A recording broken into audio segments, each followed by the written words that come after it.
इसको क्या बोल जाता है?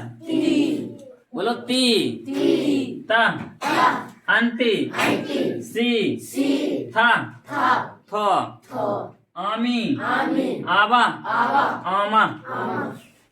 चलो देखो, आज हम बताएंगे संस्कृत में लट लकार यानी कि वर्तमान काल। बोलो वर्तमान काल। लट लकार किसको कहा जाता है?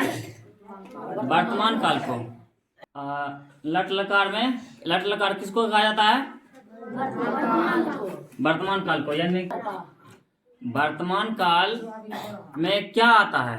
जो अभी हो रहा है। हाँ सही बोला वो। लट लकार यानी वर्तमान काल। और वर्तमान काल किसको कहा जाता है? कि जो कि अभी हम कर रहे हैं, जो अभी हो रहा है। जैसे हम बोल रहे हैं तो क्या है? वर्तमान में है ना। क्या है? जैसे अब हम पढ़ाएंगे, यहाँ अभी कुछ लिख रहे हैं या लिखेंगे तो क्या होगा? सब क्या चल रहा है? वर्तमान काल में। तो सबसे पहले लिखेंगे यहाँ पे लट लकार। क्या लिखेंगे? लट लकार लिख दिए। लट लकार यानी कि बोलो ना, वर्तमान काल। ठीक है, समझ रहा है बात? उसके बाद देखो ध्यान से, ऐसे लाइन खींच देगा। उसके बाद फिर से लिखेगा यहाँ से एक वचन। क्या लिखेगा? एक वचन। उसके बाद फिर क्या लिखेगा? द्वि वचन। ठीक है, उसके बाद क्या लिखेगा? बहु वचन। लिख दिया। उसके बाद फिर से ध्यान देगा कि एक वचन यहाँ लिखे, द्वि वचन और बहुवचन। समझ में आ बात? उसके बाद क्या करेंगे कि ये जो लिखा हुआ है इसके सामने और इसके सामने यहाँ से लिखेंगे। क्या लिखेंगे पता है? प्रथम पुरुष लिखेंगे। ठीक है, उसके बाद क्या लिखेंगे?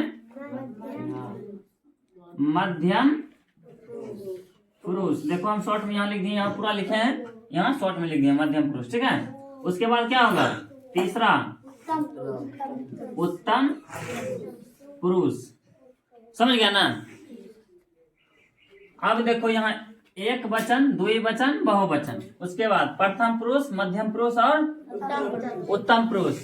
तो एक वचन प्रथम पुरुष में क्या लिखेगा? टी लिखेगा। समझ गया ना? उसके बाद द्वि वचन प्रथम पुरुष में क्या लिखेगा? तह लिखेगा। तह लिखेगा ना? हाँ बोलो ना, तीता। और उसके बाद अंति लिखेगा।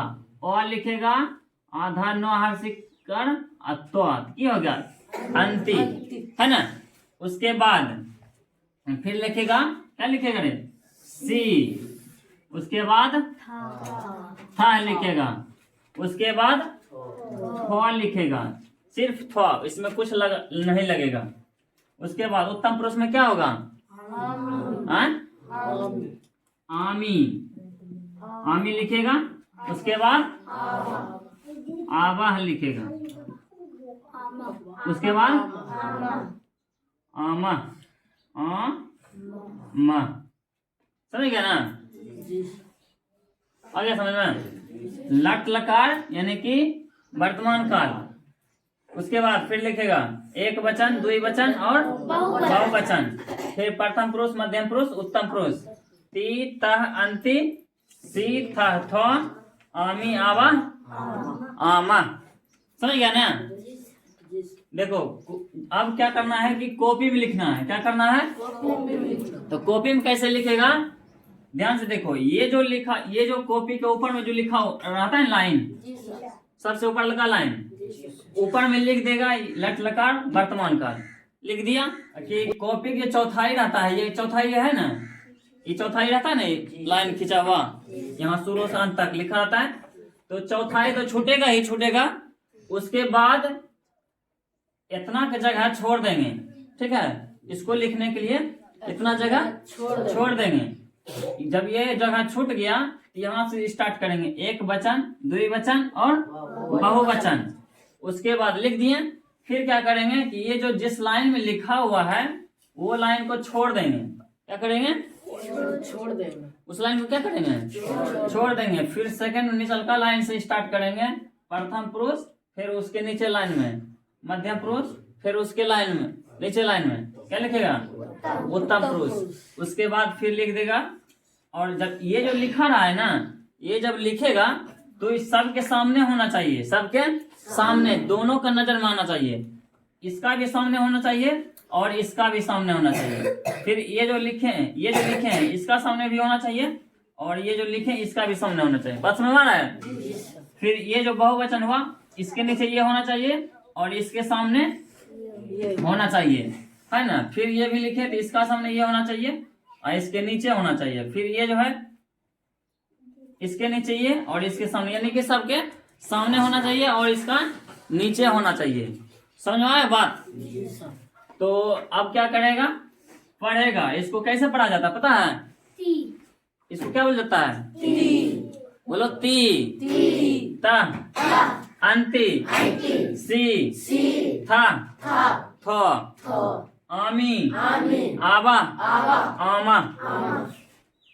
हो गया? फिर से पढ़ो। ती, ता, अंति, सी, था, थो, आमी, आबा, आमा। समझ आ गया बात? याद हो जाएगा?